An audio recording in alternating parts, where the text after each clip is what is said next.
Assalamualaikum warahmatullahi wabarakatuh. Kami dari kelompok 1 ingin mempresentasikan hasil jurnal kami dengan judul Memori CPU.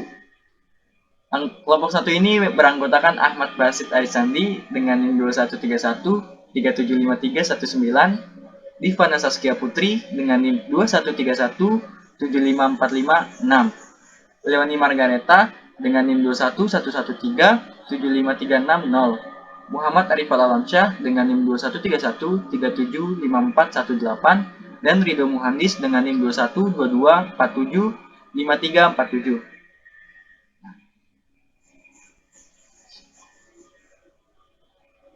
Di slide pertama adalah latar belakang. Memori adalah perangkat yang berfungsi mengolah data dan instruksi.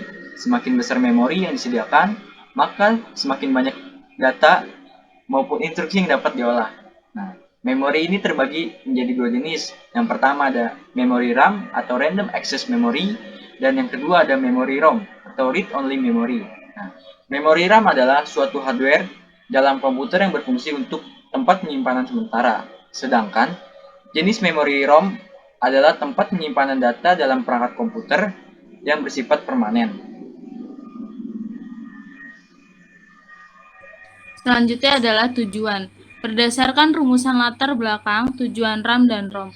Yang pertama, untuk mengetahui memori komputer dan peranannya, yaitu meningkatkan kinerja atau kualitas CPU, lalu meningkatkan kecepatan akses CPU terhadap data dan instruksi data. Yang ketiga ada meningkatkan efisien pemakai memori yang terbatasi. Yang kedua, untuk dapat membedakan jenis-jenis memori khususnya RAM dan ROM. RAM lebih berfungsi dalam hal menulis data, membaca data, operasi sistemnya lebih cepat. Sedangkan ROM dapat berfungsi dalam menyimpan program.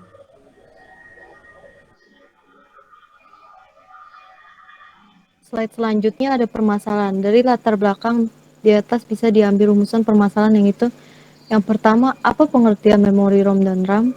Pengertian RAM atau disebut Random Access Memory merupakan suatu hardware di dalam komputer yang berfungsi ialah sebagai tempat penyimpanan data sementara memori serta berbagai instruksi program. Pengertian ROM atau disebut Read Only Memory merupakan jenis memori atau tempat penyimpanan data di dalamnya perangkat komputer yang sifat itu permanen sehingga tidak mudah berubah atau juga hilang meskipun komputer tiba-tiba mati. Yang kedua ada jenis RAM dan ROM. Jenis RAM terdiri dari yang pertama dynamic RAM, yang kedua SDRAM, yang ketiga DDRAM, yang keempat RDRAM, yang kelima SRAM, yang keenam EDORAM. Jenis RAM terdiri dari stock ROM, custom ROM, manufaktur atau carrier stock ROM. Yang ketiga, kelebihan dan kekurangan memori. Kelebihan yang pertama ada menyimpan data dengan mudah dan praktis. Yang kedua ada membuat penyimpanan data sehingga tidak memerlukan banyak tempat. Yang ketiga ada memori seperti flash disk mudah dibawa kemana-mana. Yang keempat ukuran memori yang kecil dapat menampung data yang sangat besar sesuai kapasitas memori. Yang kelima bentuk jenis, kapasitas, dan ukuran beragam sesuai yang kita butuhkan. Kekurangan yang pertama, harga memori terlalu mahal menurut golongan masyarakat menengah ke bawah. Yang kedua, memori digunakan hanya oleh golongan tertentu saja.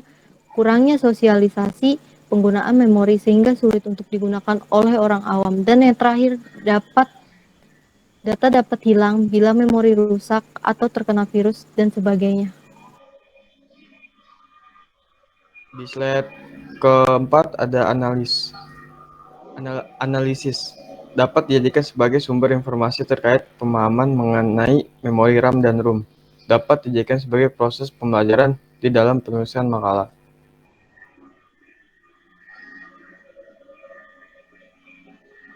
Di slide selanjutnya ada metode 4 metode akses memori. Yang pertama itu ada sequential access, yaitu metode akses yang bekerja dengan cara mengakses titik tertentu di perangkat memori untuk mengakses data.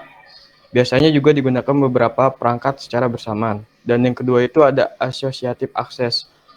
Metode akses memori yang dilakukan dengan mempertimbangkan mekanisme pemosisian memori berdasarkan tiap-tiap unit atau disebut juga dengan pengamatan memori.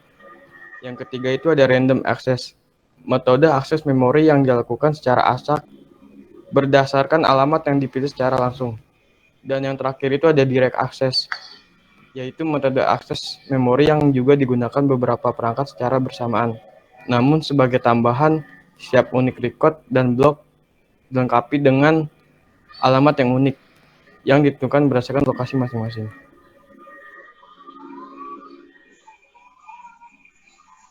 Slide selanjutnya ada hasil akhir. Memori adalah suatu perangkat komputer yang berfungsi menyimpan sistem aplikasi, sistem pengendali, dan data yang sedang beroperasi atau diolah. Semakin besar kapasitas memori akan meningkatkan kemampuan komputer tersebut. Memori diukur dengan KB atau kilobyte atau MB megabyte. Perlunya pelatihan diadakan terhadap teknologi komputer dan perlunya pengenalan alat-alat komputer yang sedang dipelajari, dipraktekkan secara langsung cara kerjanya.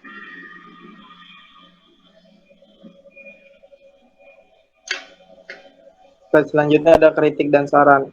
Kritik, setelah kami membaca jurnal yang kami dapatkan, mungkin buat kami ini sudah cukup, tetapi masih kurang ada pemahaman yang kami dapat. Karena di dalam jurnal ini hanya berisikan tentang pengenalan, tidak tentang pembelajaran. Saran, perlunya pelatihan terhadap teknologi komputer dan perlunya pengenalan alat-alat komputer yang ingin dipelajari. Demikianlah presentasi dari kelompok 1. Semoga materi yang disampaikan dapat dipahami dengan mudah. Mohon maaf bila ada kesalahan kata-kata. Terima kasih. Wassalamualaikum warahmatullahi wabarakatuh.